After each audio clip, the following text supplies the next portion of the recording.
Bonjour, bienvenue sur Doctissimo. Je suis Alain Héril, psychanalyste et sexothérapeute, et je vais tenter de répondre aujourd'hui à une question importante.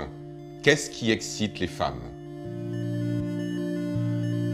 La question de l'excitation sexuelle des femmes est une question qui se pose dans notre culture et dans notre société depuis environ les années 60. Ça ne veut pas dire qu'elle ne se posait pas avant, mais depuis les années 60, il y a un certain nombre d'études qui ont été faites, de recherches, et qui ont amené quelques pistes pour pouvoir comprendre comment s'organise l'excitation sexuelle féminine. Il y a 3 thèmes qui ressortent de manière assez fréquente. Le premier thème, c'est le thème du scénario sexuel. Il semblerait, à l'écoute des femmes qui ont répondu aux questions qui leur ont été posées, que le scénario sexuel est quelque chose qui crée beaucoup d'excitation chez elles. Qu'est-ce qu'on entend par scénario sexuel? C'est-à-dire la manière dont elles supposent que la relation sexuelle va se dérouler. Qu'est-ce qui va se passer? Qu'est-ce qu'on va me dire? Dans quel lieu ça va se produire? Tous ces éléments-là font partie du scénario sexuel et entraînent beaucoup d'excitation chez les femmes et créent d'ailleurs beaucoup de fantasmes chez elles. Le deuxième thème qui entraîne de l'excitation chez les femmes, c'est la question du contenu de la relation. Le contenu de la relation, c'est qu'est-ce qui se passe dans cette relation avec cet homme-là ou avec cette femme-là. Qu'est-ce qui se passe au niveau amoureux principalement? C'est d'ailleurs l'un des éléments qui peut amener à dire, et on l'entend assez fréquemment, que la sexualité féminine s'organise plus sur des terrains romantiques que la sexualité masculine. Ça laisse entendre aussi que chez les femmes, l'excitation sexuelle, elle est plus en interne qu'en externe. Les femmes sont beaucoup moins visuelles que les hommes, elles sont plus dans le ressenti. Et d'ailleurs, le troisième thème que l'on retrouve souvent, c'est le thème de la sensorialité. Dans les réponses que les femmes ont faites aux études qui ont été réalisées, il semble que tout ce qui tourne autour des 5 sens, en fait, de l'odorat, de la vue, du gustatif, sont des éléments qui vont entraîner beaucoup d'excitation sexuelle chez les femmes. Alors, de manière plus précise, cela laisse entendre que ce que la femme va manger, bien entendu, avant une relation sexuelle, pendant une relation sexuelle, ce qu'elle va déguster aussi, peut avoir une incidence sur la montée de son excitation sexuelle. Mais aussi ce que la femme va voir également. Même si l'homme est plus visuel que la femme, il y a quand même une dimension visuelle chez elle qui est très présente. Et il y a aussi un élément de sensorialité qui est très important, c'est le rapport à la peau.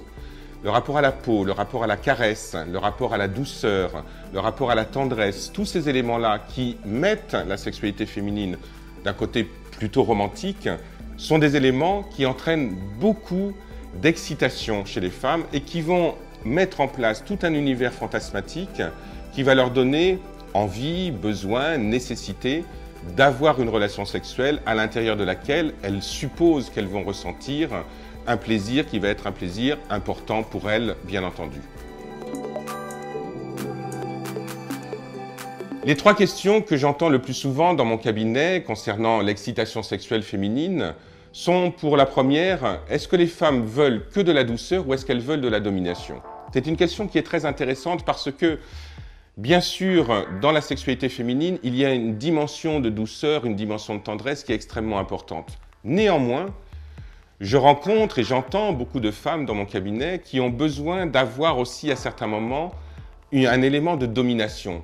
Non pas qu'elles veulent être essentiellement soumises, on n'est pas obligatoirement dans le sadomasochisme, mais elles veulent avoir en face d'elles des hommes qui soient à la fois doux et en même temps qui soient puissants, virils, présents, qui les prennent d'une certaine manière. Et je dirais que ça amène un paradoxe dans la sexualité féminine, c'est que souvent j'entends des femmes me dire « je veux être prise de manière très forte, mais avec beaucoup de douceur ». Donc bien sûr, comment les hommes se dépatouillent avec ça c'est une autre histoire. La deuxième question que j'entends le plus souvent, et c'est plutôt une question masculine, c'est comment être sûr qu'une femme a joui, comment être sûr qu'une femme a eu un orgasme. En général, à cette question, je réponds aux hommes de façon très simple, il suffit de demander à votre partenaire, parce que c'est elle qui sait si son orgasme a eu lieu ou pas. Et souvent, les hommes ont peur de poser cette question parce qu'ils ont l'impression qu'ils doivent obligatoirement savoir.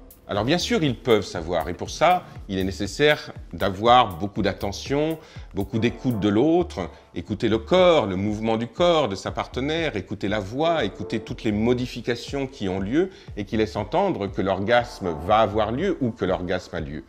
Donc, savoir si une femme a joui ou pas demande tout simplement de se poser la question, mais de se poser la question de manière sensible, d'être présent à l'autre, d'être présent à ce qu'elle ressent, à ce qu'elle vit et à ce qui se passe dans la relation sexuelle. La troisième question, et cette question est plutôt une question masculine sur qu'est-ce qui excite les femmes sexuellement, c'est faut-il assumer ses fantasmes auprès de sa partenaire? Là encore, on revient toujours à cette dimension de la parole. Parce que assumer ses fantasmes avec sa partenaire, c'est d'abord lui en parler, c'est d'abord échanger avec elle, c'est d'abord savoir est-ce que les fantasmes qu'un homme a et qu'il veut réaliser avec une femme sont des fantasmes acceptables pour elle. Et ne pas oublier aussi chez les hommes que les femmes elles-mêmes ont des fantasmes. Et aussi de voir comment les fantasmes masculins et les fantasmes féminins peuvent se rencontrer dans une relation sexuelle. Parce que le moteur de l'excitation sexuelle, pour les hommes comme pour les femmes, c'est le fantasme. Et les fantasmes féminins doivent pouvoir s'accorder avec les fantasmes masculins dans le désir, dans l'organisation d'une relation sexuelle. Donc là encore, on retrouve toujours les fondamentaux de la sexualité, l'écoute, l'attention à l'autre, la présence, la créativité et le fait de ne pas oublier que la sexualité, c'est un jeu que l'on joue à deux. J'espère que tous ces conseils vous ont été utiles et qu'ils vont pouvoir agrémenter votre sexualité. N'oubliez pas de vous abonner à la chaîne Doctissimo. Quant à moi, je vous dis au revoir et j'espère à bientôt.